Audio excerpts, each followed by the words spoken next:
મહત્વના સમાચારો પર નજર કરીશું। સુરતના માતા પિતા માટે લાલબત્તી સમાન એક કિસ્સો સામે આવ્યો છે। માતાનો મોબાઈલ પાણીમાં પડી જતા આ ડરમાં ધોરણ 7ની વિદ્યાર્થીનીએ આપઘાત કર્યો। કતારગામની આ ઘટના કતારગામમાં રહેતી જેનિશા નામની બાળકીએ ગળે ફાંસો ખાઈ જીવન ટૂંકાવ્યું। માતા પિતા કામથી બહાર ગયા હતા ત્યારે બાળકીએ ગળે ફાંસો ખાઈ આપઘાત કર્યો। નાની બહેન જેનિશાને લટકતી હાલતમાં જોઈ અને બૂમાબૂમ કરી।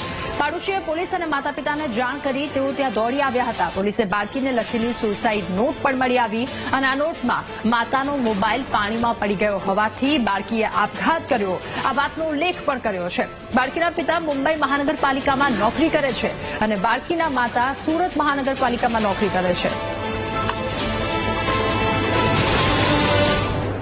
બાળકીએ સુસાઇડ કરેલ છે। જેવો જાણકારી મળી તે તાત્કાલિક ઘટના સ્થળે ગયા। ઘટના સ્થળે જઈ અને જોયું તો એક બાળકીએ સુસાઇડ કરેલ હતું। જેની ત્યાં એક એને સુસાઇડ નોટ બી લખેલી હતી। જે સુસાઇડ નોટની અંદર એવું લખ્યું હતું કે મમ્મી માફ કરજો, મારો મોબાઈલ ભૂલથી પાણીની ડોલમાં પડી ગયો છે, મને માફ કરજો, એ રીતેની એક સુસાઇડ નોટ મળી આવેલ હતી।